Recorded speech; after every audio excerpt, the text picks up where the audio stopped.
매주 금요일 전세 사기 연속 진단.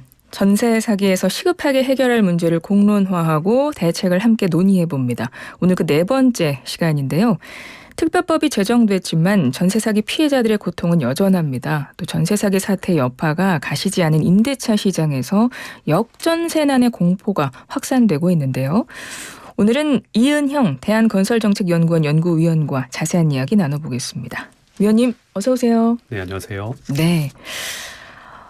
국토교통부가 지난 15일에 인천, 서울, 경북 등 지자체에서 접수한 긴급한 경공매 유예 정지 신청건 총 183건을 심의를 했고요. 이 중에서 175건에 대해서 의결을 했다고 하는데요. 일단은 이번 특별법 제정 이후에 현장의 분위기 어떤 것 같으세요?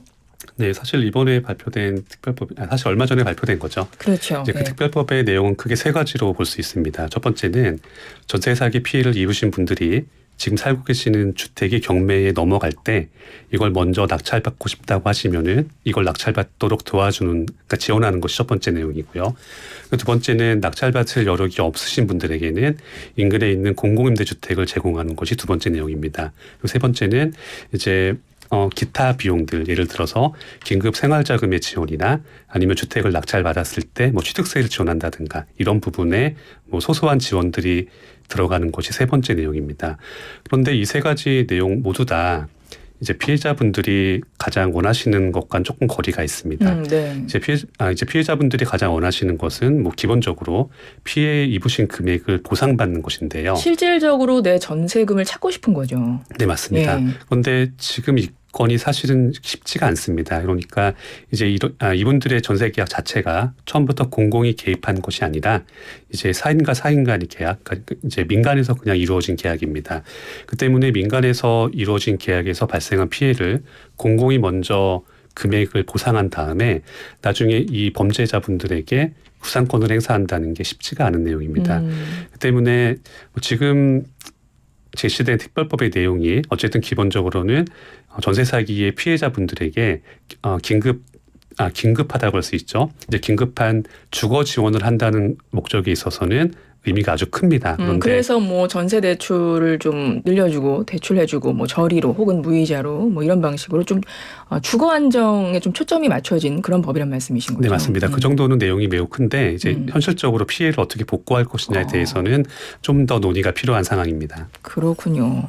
지금 말씀을 해주셨네요. 그러니까 결국은 이 특별법 제정이 됐지만 현장에서는 피해자들의 목소리는 아직 많이 부족하다. 실질적으로 우리가 원하는 것이 지금 이루어지지 않고 있다라는 이제 분위기를 말씀해 주신 것 같고, 또 전문가 입장으로 보시기에는 어쨌든 좀 부족한 부분이 있다. 실질적인 피해 구제, 전세금 지원에 대한 부분은 좀 부족하다 이렇게 보시는 것 같은데,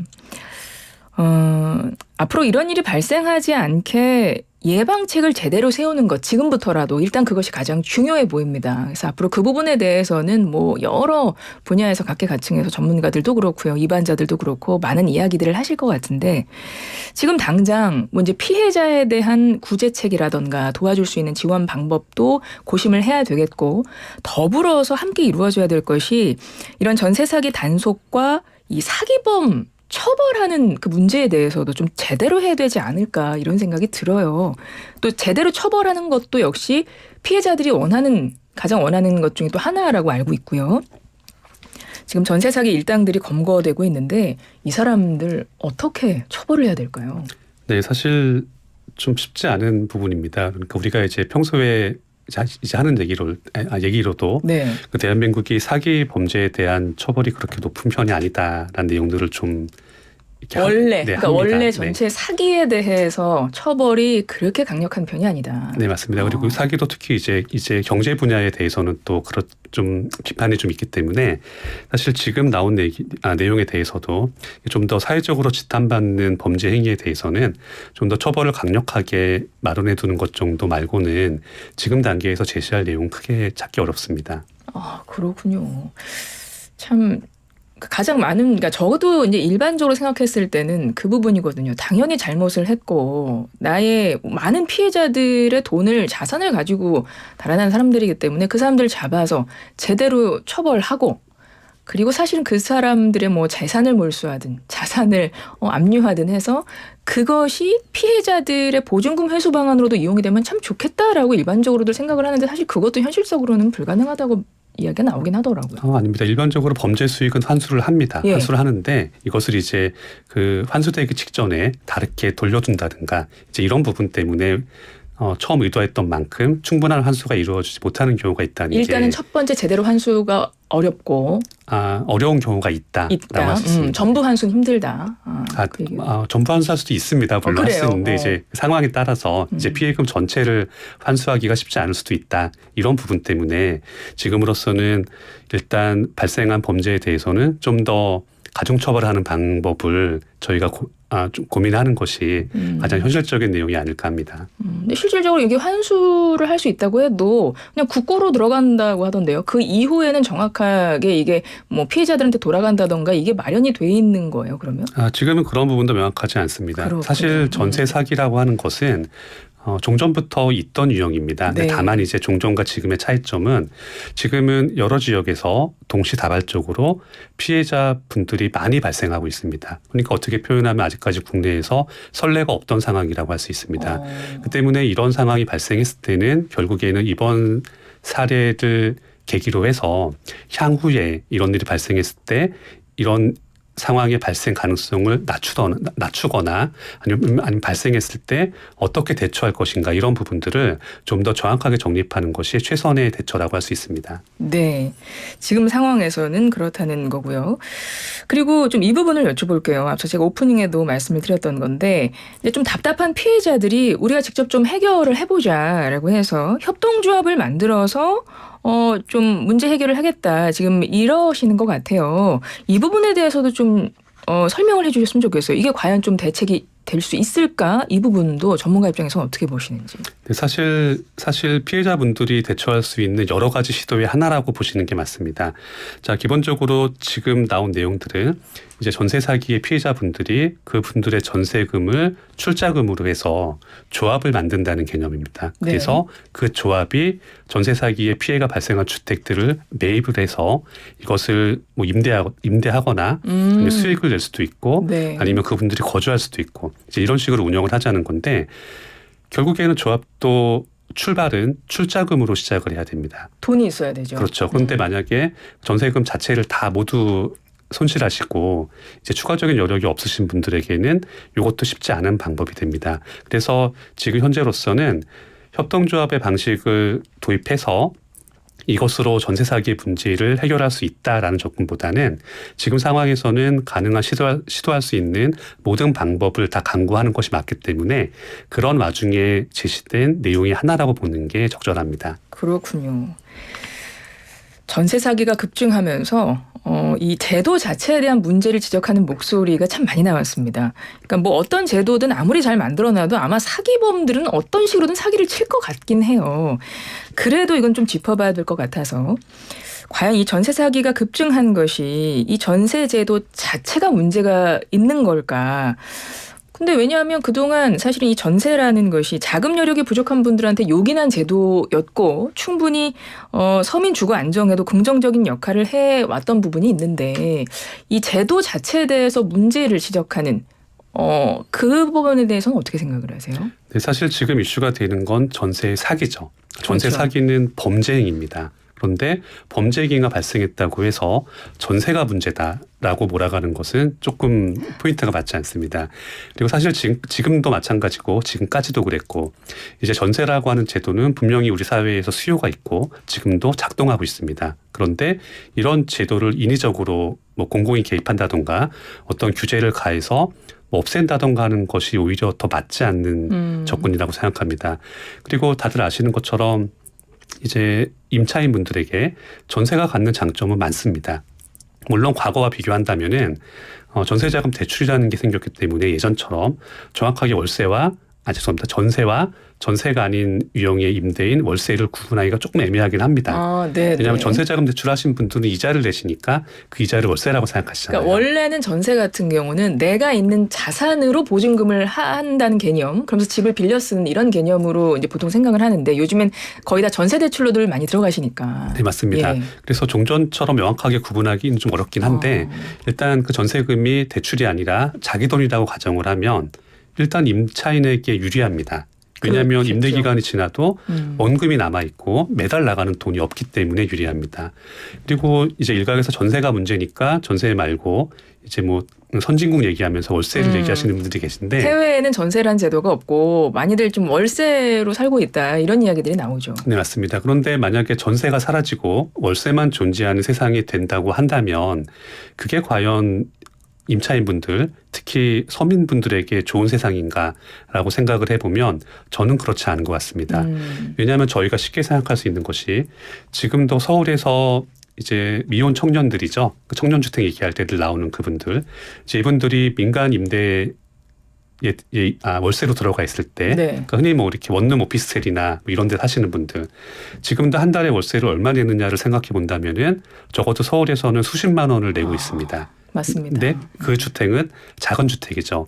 근데 만약에 이분들이 결혼을 하셔서 배우자가 생기고 자녀가 생기게 되면은 그때 필요한 주택의 크기는 가족 단위가 거주할 수 있는 주택이어야 됩니다. 집이 커져야 되네요. 그렇죠. 그런데 이런 주택도 모두 월세를 낸다고 하면 한 달에 얼마를 내야 될까를 생각해 보시면 그러네요. 간단합니다. 이렇게 되면 월 소득이 많지 않으신 분들일수록 소득 중에서 주거비로 나가는 비용이 상당할 겁니다. 그럼 이렇게 되면 선진국 해외 얘기처럼 한 달 수입의 상당 부분이 월세로 나가고 그 나머지 돈을 가지고 생활을 하다 보면 저축할 여력이 별로 없다라고 하는 얘기들이 우리 사회에서도 발생할 수가 있게 됩니다. 네. 그 때문에 섣부르게 전세 사기가 발생했으니까 전세 제도에 문제가 있고 이걸 없애거나 개편해야 된다라고 주장하는 것은 좀 더 논의가 필요한 내용입니다. 맞습니다. 그렇죠. 그 제도의 자체도 한번 살펴볼 필요는 있죠. 살펴볼 필요는 있지만 없애야 되겠다. 해외에는 없는데 그래서 이제 극단적인 방법을 택하기보다는 실질적으로 우리 같은 경우는 이게 전세가 해외에는 없지만 우리나라에는 이미 정착이 돼 있는 제도인 거고 또 우리나라 부동산 시장 환경도 봐야 할 것이고 그리고 서민들에게 주거 사다리라는 그 역할을 충실히 해온 제도이기도 하기 때문에 좀 이거는 현실적으로 불가능한 의견들이기는 한 것 같습니다. 하지만 한번 전세 제도가 그렇다면 사기범들한테는 굉장히 취약한 부분은 없을까라는 건 한번 살펴볼 만한 의미는 있겠다라는 생각이 듭니다. 전세 제도에 대해서는 그렇게 생각하고 계시고요.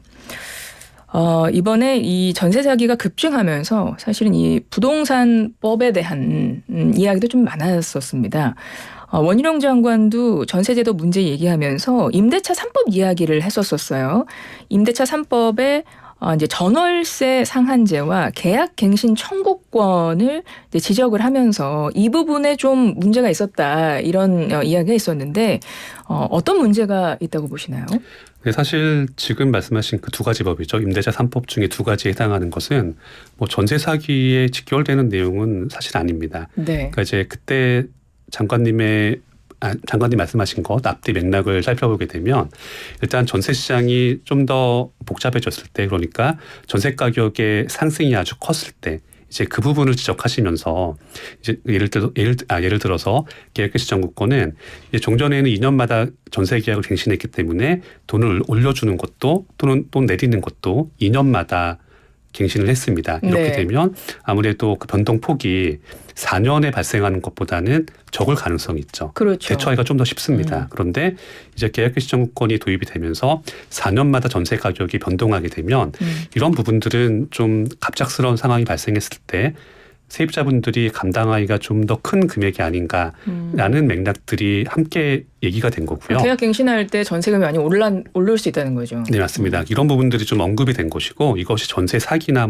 전세 사기의 직접적인 영향이거나 원인이란 얘기는 아니라고 보는 게 맞습니다. 그렇죠. 이 임대차 3법 2020년에 개정이 됐던 거고 임차인의 권리를 보호하기 위해서 그러니까 세입자들 주거 안정을 위해서 그 당시 개정이 됐던 건데 전월세 상한제 이거는 이제 5% 이상 못 올리게 하는 이 내용과 계약갱신 청구권 지금 말씀하신 4년까지 살 수 있게 하는 거 그리고 전월세 신고제 같은 경우는 거래 공시를 하는 거니까 이 부분에 대해서는 특별히 이론은 없는 것 같고 그래서 전월세 상한제와 계약갱신 청구권 때문에 이게 약간 집값을 상승시킨 요인이 있는 거 아니냐 좀 이런 말이 있었던 것 같긴 해요. 네, 맞습니다. 네. 그 정도 맥락인 거지 전세 사기가 이것 때문에 더 유발됐다라고 보기에는 좀 약간 맞지 않습니다. 그렇군요. 그러면서 좀 대책으로 내놔왔던 이게 대안이 될 수 있겠다라고 해서 이제 언급이 됐던 것이 전세보증금의 에스크로 제도였습니다. 이게 보통 우리가 전세보증금 집주인한테 주는 거잖아요. 세입자들은. 근데 그 전세보증금을 금융회사에 이제 맡겨놓는 그런 제도라고 하더라고요. 이게 과연 실효성이 있을까요? 어떻게 보세요? 네, 우선 그 제도에 대해서 말씀드리기 전에 네. 이제 그 제도가 언급된 상황의 맥락도 앞뒤 맥락도 좀 봐야 됩니다. 그렇죠. 그 맥락도 네, 중요하죠. 사실 네. 이게 전세 제도를 좀 개편해야 되니까 에스코로 제도를 도입하겠다라는 건 아니었고 네. 이제 전세 제도에 대해서 좀 논란이 있으니까 논란이 있는데 일각에서는 에스코로 같은 제도도 뭐 얘기를 한다. 그러니까 이걸 다 합쳐서 한번 검토해 보겠다. 이 정도 맥락에서 나온 내용이었지 이걸 도입하겠다는 건 아니었습니다. 그렇군요. 일단 전제를 하고요. 네, 그 부분은 일단 정확하게 짚고 가고요. 네. 그리고 이제 에스크로 제도를 얘기를 해보면 사실 쉽게 내용 쉽습니다. 이게 쉽게 표현하면 안심 결제라고 보시면 됩니다. 네, 그러니까 우리가 온라인 쇼핑몰에서 물건을 사는 걸 생각해 보시면 한쪽은 물건을 팔고 한쪽은 물건을 삽니다. 그러면은 한쪽은 물건을 보내야 되고 반대쪽에서는 돈을 입금을 해야겠죠. 네. 하지만 어느 한쪽에서 안 줄 수가 있습니다. 이게 흔히 말하는 사기가 되는 거죠. 네. 그래서 이 부분을 좀 더 안전하기 위해서 중간에 한 주체가 끼어듭니다. 이런 게 일종의 신탁회사인데 신탁회사가 에스코로라는 역할을 하게 되는 겁니다. 이래서 이 중간에 낀 주체가 물건이 안전하게 갔는지를 확인하고 대금이 안전하게 전달되었는지를 확인한 다음에 거래를 성사시키는 겁니다. 보통 온라인 거래에서는 금액을 맡아가지고 있다가 주는 형식을 취합니다. 자, 이런 형태는 부동산 매매에서는 적용할 수 있습니다. 그러니까 이제 부동산 매매를 할 때 어느 쪽에서 돈을 안 주거나 아니면 부동산을 판매하는 사람이 즉 매도하는 사람이 실제 소유주가 아닐 수가 있다든가 뭐 이런 상황이 발생할 수 있습니다. 그 때문에 중간에 어떤 주체가 끼어서 이 거래가 안전하게 성사될 수 있도록 중개하는 겁니다. 이런 것은 가능합니다.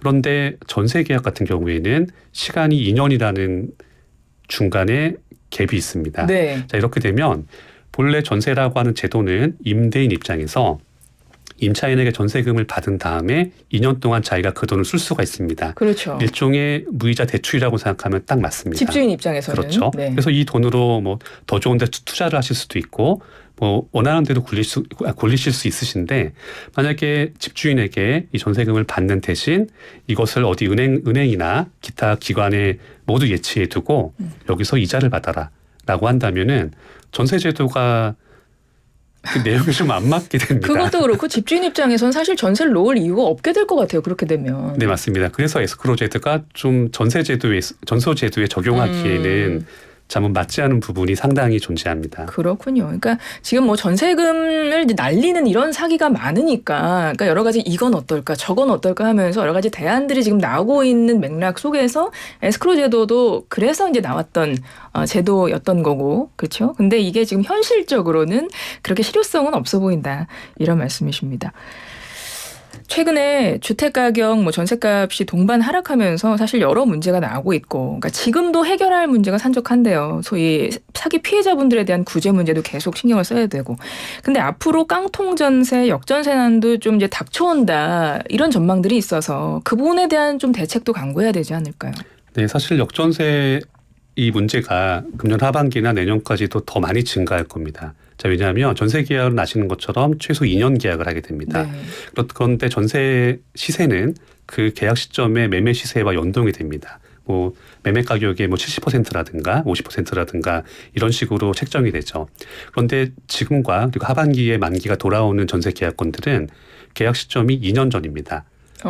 네. 그래서 2년 전에 매매 시세에 연동해서 계약이 된 것인데 그 매매 가격이 지금 시점에서 더 떨어졌다고 하면 당연히 지금 새로 체결되는 전세 계약도 더 낮은 금액으로 체결이 돼야겠죠. 네. 그렇다고 한다면 이제 금년 하반기나 내년에 들어갔을 때 과연 주택의 매매 가격이 2년 전의 가격을 똑같이 회복할 수 있을 것이냐라고 생각해 본다면 지금은 그 정도까지는 아닐 가능성이 상당히 높습니다. 그러니까 이제 모든 지역이 다 그렇지는 않겠지만 네네. 상당수의 지역에서 그렇지 않을 겁니다. 그렇게 된다면 자연스럽게 하반기와 내년이 들어가면서부터 역전세가 발생하는 건수는 증가할 수밖에 없습니다. 네. 일단 이것이 뭐 일종의 정해진 미래고요. 네.